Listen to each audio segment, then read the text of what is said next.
Автогигант BMW представил новый концепт-кар, способный менять цвет. Юные ученые из Якутии разработали метод прогнозирования лесных пожаров. А москвичи и гости столицы увидели зрелищное научно-популярное Тесла-шоу.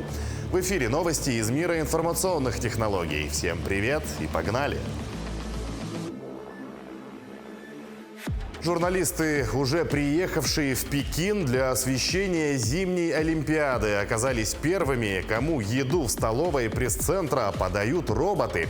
Организаторы игр намерены использовать автоматические устройства в самых разных сферах – от уборки помещений и дезинфекции до проверки документов и вручения наград атлетам. Роботы успешно выступают в роли поваров и официантов в столовой главного пресс-центра Олимпиады 2022 года. В этом на собственном опыте убедились журналисты, которые уже приехали в Пекин. Лапша в разных видах – традиционное блюдо китайской кухни, но тарелка, спускающаяся с потолка на стол к обедающему гостю, явление не вполне обычное. Роботы не только подают еду, но и готовят ее. Так происходит, например, с бургерами. Использование машин, по мысли устроителей игр, должно свести к минимуму опасность распространения коронавирусной инфекции. Сфера общественного питания далеко не единственная, в которой будут функционировать роботы. Электронные устройства возьмут на себя выполнение задач по сканированию документов и QR-кодов, дезинфекции, измерению температуры, доставке грузов и даже вручению медалей. Антиковидные протоколы в Пекине жестче, чем в Токио. Атлеты, официальные лица, представители средств массовой информации по прибытии в Китай на 3 недели изолируются в непроницаемом пузыре, а покинув его, не смогут вернуться назад. В то же время, в отличие от Токио, местные жители получат возможность посещать соревнования. Игры стартуют 4 февраля. Коста-Рика обладает необходимыми ресурсами для майнинга криптовалюты, и это не пустое заявление. Например, один из местных плантаторов предоставляет свои услуги местным майнерам, но стремится выйти на международный уровень. Смотрите сами. Гидроэлектростанция на речке Поас в Коста-Рике питает сотни компьютеров, установленных на ферме для майнинга криптовалюты. 650 машин, принадлежащие 150 клиентам, безостановочно работают в 8 контейнерах, расположенных в 35 километрах от Сан-Хосе, столицы страны, которая почти всю свою электроэнергию получает из зеленых источников. Владельцу ГЭС Эдуарду Куперу пришлось искать ей новое применение, когда государство, обладающее монополией на распределение, во время пандемии перестало закупать электричество. У нас много энергии, но ее было некуда девать. 9 месяцев мы бездействовали, искали разные альтернативы, выпуск готовых блюд, заморозка продуктов, то есть то, на что нужно много электричества. Примерно год назад кто-то рассказал мне о биткоине, блокчейне и цифровом майнинге. Поначалу Купер воспринял идею скептически, но потом решил попробовать. Этот бизнес потребляет огромное количество энергии, а ее было в избытке и едва ли не даром. На нашем рынке оперируют международные майнеры, которые ищут подходящие условия. Им нужна чистая и дешевая энергия, а также стабильный интернет. Майнер отправится туда, где все это есть. Пока мы работаем для местных клиентов, но наша цель – обслуживание зарубежных майнеров. В Коста-Рике пока нет действующих правил, регулирующих получение и оборот криптовалюты. В отличие от соседнего Сальвадора, где биткоин стал официальным платежным средством в сентябре прошлого года. Центральный банк Коста-Рики заявляет о готовности поддерживать технологические и финансовые инновации, но пока, по мнению Купера, не торопится это делать. Автогигант BMW представила в Лас-Вегасе новый концепт-кар, который способен менять цвет. Благодаря технологии электронных чернил поверхность транспортного средства может подстраиваться под настроение и потребности владельца. Видео про автохамелеон уже взорвали соцсети.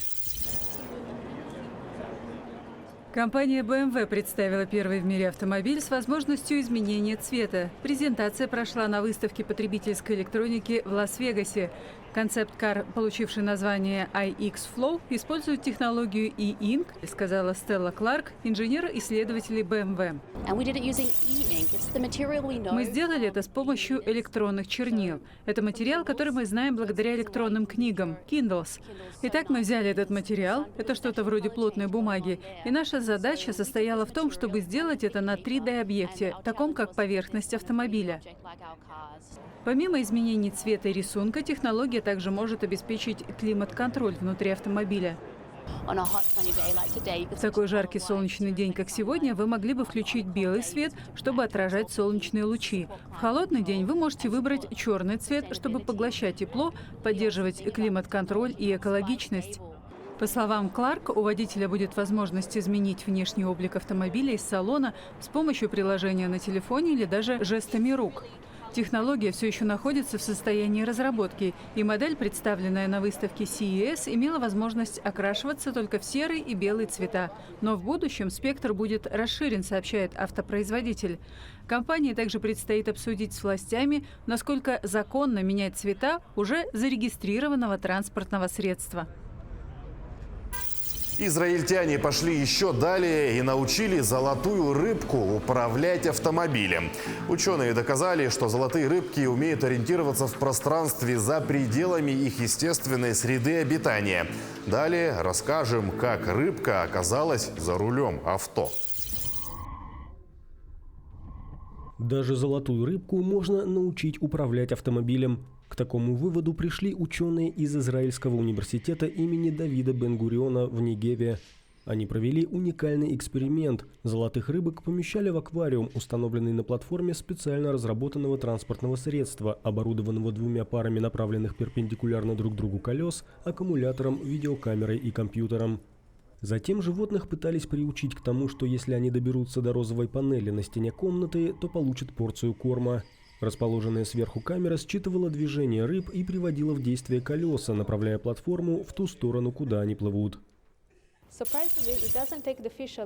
На удивление, рыбки достаточно быстро научились управлять транспортным средством. Сначала они были совершенно сбиты с толку и не понимали, что происходит, но очень быстро поняли, что есть связь между их движениями и движениями машины, в которой они находятся.